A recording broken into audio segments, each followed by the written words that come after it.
bonjour, bien-aimé. C'est le pasteur Antoine du Centre chrétien de renouvellement spirituel. Nous sommes ce matin dans le cadre de notre émission La Voix du Réveil. Alléluia. Bien-aimé, je rends grâce à Dieu pour ta vie ce matin, pour le privilège que nous avons de voir ce jour nouveau que Dieu fait. Je rends grâce à Dieu que je crois que tu peux célébrer le Seigneur ce matin. Tu es en vie, certainement ton épouse, certainement ton époux, tes enfants, ta famille, et rends grâce à Dieu, même si tu expérimentes des temps difficiles, même si certainement pour d'aucuns il y a une mauvaise nouvelle, dès cette matinée, rends simplement grâce à Dieu. Rends grâce à Dieu. C'est un privilège de le connaître et de lui rendre grâce en toutes choses. Tout ce que Dieu permet, c'est pour un but. Rends grâce à Dieu. Alléluia. Bien-aimé, je viens ce matin, une fois de plus, dans la continuité de notre enseignement sur un nouveau mouvement de réveil. Je crois en un vent nouveau de réveil dans cette nation. Je crois en un vent nouveau de réveil, n'est-ce pas, en Afrique et dans le monde. Je crois que quelque chose est en train de se passer en ce moment dans le monde. Je crois que si tu es connecté à la lumière des Écritures par rapport aux événements qui doivent arriver dans ces derniers temps, je crois que tu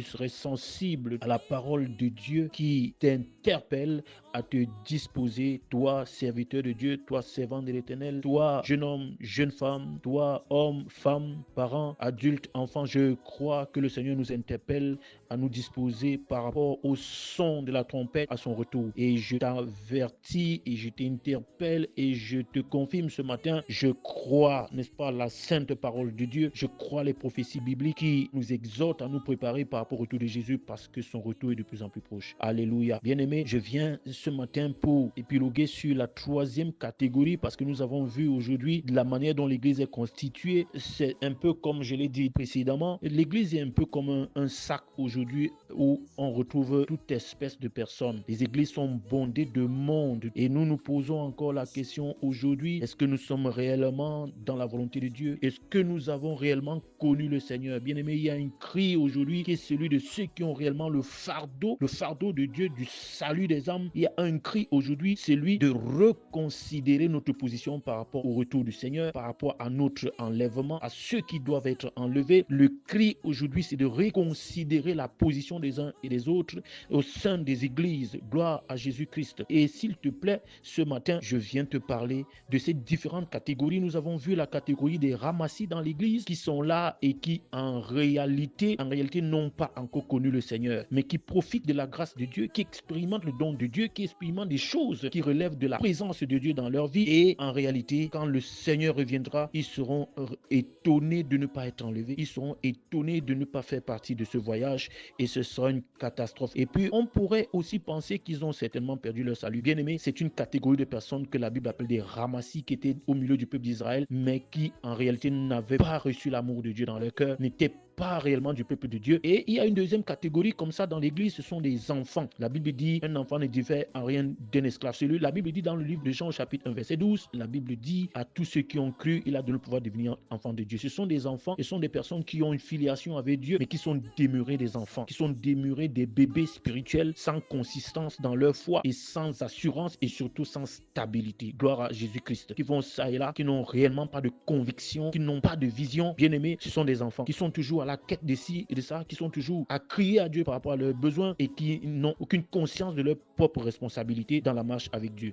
Ce matin, nous voulons parler d'une troisième catégorie, la catégorie des fils. Alléluia. La Bible dit dans le livre de Romains, ceux qui sont conduits par l'Esprit sont fils de Dieu. Alléluia. Bien-aimé, est-ce que tu es un fils? Est-ce que tu fais partie du ramassis dans l'église? Est-ce que tu fais partie des bébés, des enfants qui constamment opèrent dans la chair, dans l'hypocrisie, dans le péché, qui sont constamment dans des erreurs, qui sont constamment dans tout ce qui renvoie à la chair, dans tout ce qui renvoie au péché et qui n'ont pas grandi, qui n'ont pas évolué, qui ne sont pas allés vers une certaine maturation dans leur marche spirituelle. Alléluia. Est-ce que tu en fais partie? Est-ce que tu fais partie des fils? Ma prière pour toi, c'est que tu fasses partie des fils. Ma prière pour toi, c'est que tu grandisses, c'est que tu perçoives la volonté de Dieu dans ton esprit, dans ton âme, c'est que tu te disposes disposes à être utile entre les mains du Seigneur. C'est que tu te disposes à devenir un instrument de salut pour plusieurs. Celui qui dégage un parfum de bonne odeur, n'est-ce pas, pour le salut de plusieurs. Je vais lire un passage dans la Bible, dans Jean au chapitre 4,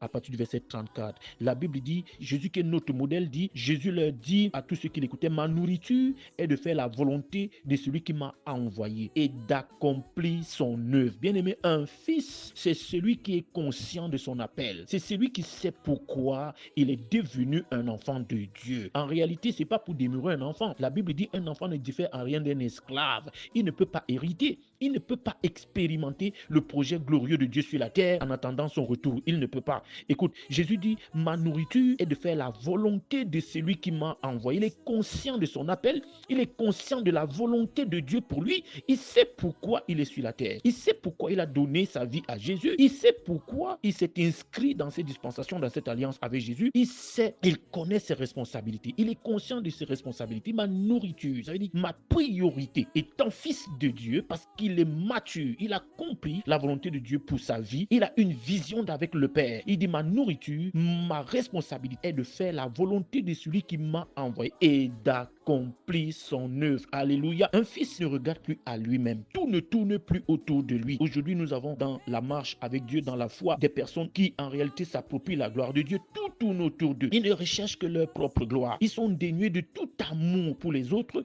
de tout sens de responsabilité vis-à-vis des autres. Un fils, c'est celui qui est vrai. C'est celui qui dit la vérité. C'est celui qui travaille dans la vérité. C'est celui qui n'a pas peur de dire la vérité. C'est celui qui n'a pas peur d'enseigner dans la vérité, de prêcher en toute vérité. C'est celui qui n'a pas peur de parler à son semblable, à son bien-aimé dans la vérité. C'est celui qui est conscient de son appel, de sa responsabilité dans la mission du Père. Un fils, c'est celui qui est stable dans une vision. Un fils, c'est celui qui est conscient de les objectifs à atteindre avec le Père. Bien-aimé, un fils, c'est celui qui sait faire la différence entre Dieu qui est le Père de tous et son Père spirituel et son mentor ou son dirigeant. Un fils, c'est celui qui est conscient de la différence qu'il y a entre Dieu, le Père de tous, et son leader. C'est celui qui est conscient des principes du leadership. Un fils, c'est celui qui est mu, qui est en place dans une vision, qui est en place auprès d'un visionnaire, qui est en place dans une mission et qui est conscient des objectifs à atteindre. Et il dit, ma priorité, c'est de réaliser exactement ce dont le Père a besoin, ce que le Père veut atteindre comme objectif. Ce fils a été formé dans les circonstances de la vie. La Bible dit, avant que le ministère de Jésus-Christ ne prenne de l'ampleur, n'est-ce pas, il a été tenté pendant 40 jours, 40 nuits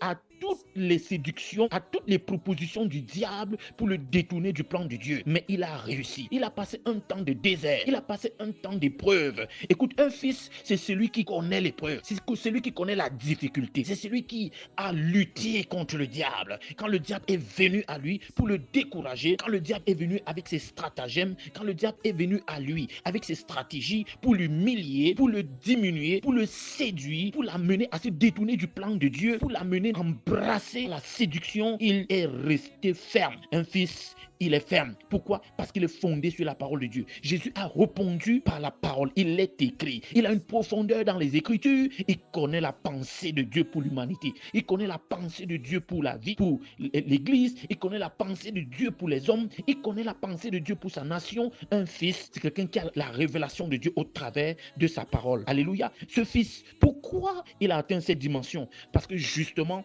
c'est quelqu'un qui a eu des étapes avec le Seigneur. C'est quelqu'un qui a grandi. La Bible parle de Jésus dans Luc au chapitre 2 et au verset 40. Or, l'enfant croissait et se fortifiait. Il était rempli de sagesse et la grâce de Dieu était sur lui. La Bible dit l'enfant croissait, il se développait. Un fils se développe. C'est celui qui ne va pas toujours demeurer dans la chair, dans les désirs de la chair, dans la convoitise, dans l'hypocrisie. Il ne va pas toujours demeurer. Il peut arriver qu'il tombe sur le coup, n'est-ce pas, d'une erreur, d'un manquement, mais il ne peut pas y demeurer parce qu'il aspire à mieux, parce qu'il a grandi, parce qu'il reconnaît la grâce qui est dans sa vie, parce qu'il reconnaît que ces choses ne sont plus de sa nature et il va toujours se relever pour aller de l'avant et être encore meilleur. La Bible dit, il croissait, il se fortifiait par le Saint-Esprit. Un fils, c'est celui qui est rempli de l'Esprit, c'est celui qui demeure continuellement dans la prière et dans la communion avec le Saint-Esprit. Il était rempli de sagesse. Un fils opère dans la sagesse. Un fils est toujours dirigé par la sagesse de Dieu. Il est toujours à la quête de la sagesse de Dieu et la grâce de Dieu était sur lui. La Bible dit au verset 52, et Jésus croissait en sagesse, en stature et en grâce devant Dieu et devant les hommes. Un fils, une fille, quelqu'un qui a évolué avec le Seigneur, qui a grandi selon les normes, oui,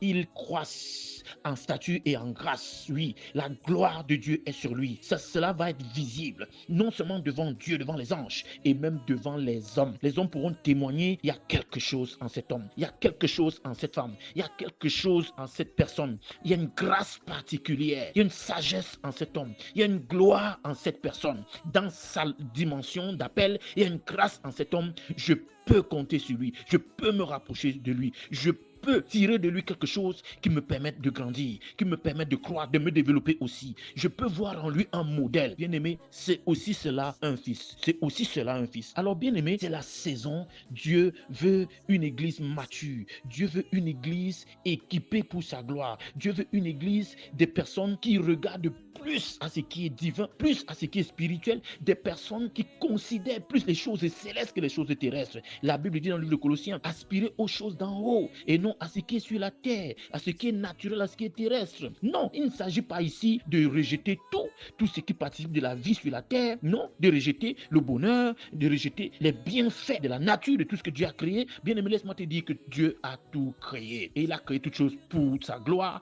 et pour toi qui sert à la louange de sa gloire. Alléluia. Mais en réalité, un fils, c'est celui qui regarde au-delà de ce qui est naturel. C'est celui qui regarde au-delà des philosophies, au-delà, n'est-ce pas, des pensées humaines, au-delà des stratégies humaines. C'est celui qui regarde au-delà des coutumes humaines. C'est celui qui regarde au-delà de la pensée des hommes, de la pensée de ce monde. C'est celui qui opère selon l'Esprit de Dieu. C'est celui qui va être incompris parfois. C'est celui qui va être parfois rejeté. C'est celui qui va parfois être incompris et même méprisé. Mais un fils, c'est celui qui est ferme dans son appel pour Dieu. C'est celui qui est ferme. C'est celui qui est stable. C'est celui qui va opérer dans la loyauté et non dans la déloyauté. C'est celui qui va opérer dans la fidélité et non dans l'infidélité. C'est celui qui va opérer dans la stabilité, dans la fermeté et non de manière légère à être emporté ça et là, sans stabilité. Bien-aimé, c'est celui qui est ferme dans sa foi. C'est celui qui est ferme, quelles que soient les circonstances de sa vie. Un fils dans l'église, un fils pour sa famille, un fils pour sa nation, un fils de Dieu. C'est celui qui va être la solution. C'est celui par qui Dieu va passer pour implémenter une action pour le salut de plusieurs. C'est celui-là qui est disposé, qui est ce vase d'honneur que le Seigneur va utiliser. Je prie que tu sois cette personne qui est un fils. C'est celui qui est une solution dans l'église et non un problème. C'est celui qui est une solution et non une pierre d'achoppement. C'est celui qui est une solution. C'est celui qui a le regard, n'est-ce pas, porté vers les faibles, les orphelins, les veuves. C'est celui qui veut être une solution. C'est celui qui crie à Dieu pour être réellement une solution et non un problème pour l'église, et non un problème pour l'assemblée, et non un problème pour le corps de Christ, et non un problème pour sa nation, et non un problème pour sa famille. Bien aimé, que le Seigneur nous accorde cette grâce d'être des fils, d'être des fils, d'être des fils de Dieu, des fils accomplis, qui sont passés par le dur, qui sont passés par des expériences difficiles, qui ont appris au pied du Maître, qui ont appris de Dieu au travers de sa parole, et qui ont aussi une expérience auprès d'un leader, auprès d'un visionnaire, auprès d'un mentor, et qui est passé par les mains de quelqu'un, ou encore qui a été approuvé par des personnes. La Bible parle de Timothée qui a été approuvé, dont le témoignage a été reconnu par plusieurs quand il a été établi. Alors bien-aimé, ma prière pour toi et moi, c'est que le Seigneur nous accorde la grâce dans cette saison d'être ceux-là qui sont des fils, qui ont l'assurance de leur salut, qui ont l'assurance d'être des instruments de la main de Dieu et qui sont, n'est-ce pas, disposés à œuvrer dans l'œuvre de Dieu, dans l'œuvre d'évangélisation pour le salut de plusieurs. Celui qui a le fardeau qui demeure dans son esprit de sauver des âmes, de perdre, n'est-ce pas, le troupeau de Dieu, d'être une solution pour son frère, pour sa soeur, pour son bien-aimé, pour sa bien-aimée dans l'église, d'être une solution entre les mains de Dieu dans sa génération. Alléluia. Gloire à Jésus-Christ. Bien-aimé, que la grâce de Dieu soit sur toi. Que la main de Dieu soit sur ta vie en cette saison si particulière. Que tu sois ce témoignage de gloire partout où tu vas. Que tu sois un fils et non un ramassis et non un bébé spirituel dans la foi. Que tu sois un fils. Que le Seigneur soit glorifié. C'était le pasteur Antoine du Centre chrétien de renouvellement spirituel. C'était la voix du réveil. Shalom à toi, bien-aimé.